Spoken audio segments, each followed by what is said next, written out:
میرے ایک قریبی رشتہ دار نے بچہ پیدا ہونے کی خوشی میں ایک تقریب رکھی۔ دعوت نامہ دیکھتے ہی من میں خیال آیا کہ اگر آدمی امیر ہو تو کوئی بھی تقریب بنا لیتا ہے، کوئی بھی نئی رسم و رواج پیدا کر لیتا ہے، پھر چاہے مذہب سے اس کا تعلق ہو یا نہ ہو۔ میں شرکت کے لیے تقریب میں پہنچ گیا۔ بہت ہی شاندار ماحول تھا۔ ہر طرف رنگ برنگے کمکمے روشن تھے۔ انواع و اقسام کے لذیذ کھانوں کی خوشبو سے پورا ماحول مہک رہا تھا۔ گرمی کا موسم ہونے کے باوجود شامیانے میں پرلطف ٹھنڈک محسوس ہو رہی تھی۔ شامیانے میں بڑے بڑے واٹر کولرز چل رہے تھے جس کے پانی میں عطر ملایا گیا تھا۔ ہر طرف خوشی کا ماحول تھا، کہہ کہے گونج رہے تھے۔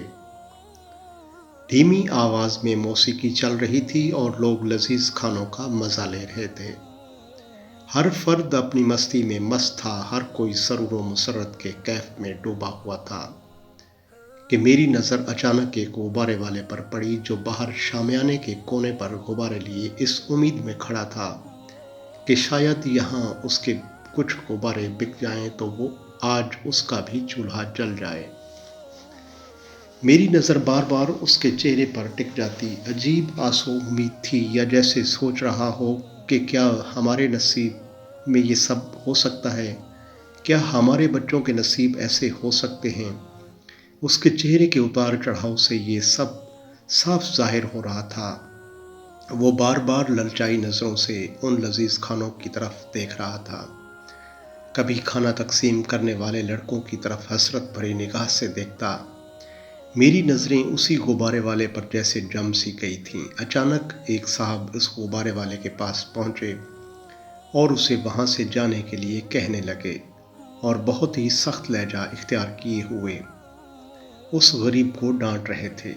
اس غریب کی آنکھوں میں آنسو آ گئے، پھر مجھ سے رہا نہیں گیا۔ ویسے میں کوئی فرشتہ صفت انسان نہیں ہوں، لیکن اس غبارے والے کی یہ حالت مجھ سے دیکھی نہ گئی۔ میں ان صاحب کے پاس گیا اور کہا، آپ کو کیا تکلیف ہے جناب؟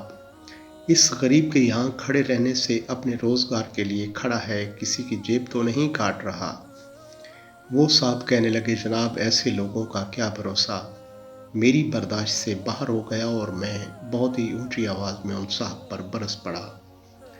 یہ سب دیکھ کر وہ غبارے والا ڈر گیا اور مجھ سے کہنے لگا، چھوڑیے جناب، جانے دیجیے، میں ہی یہاں سے چلا جاتا ہوں۔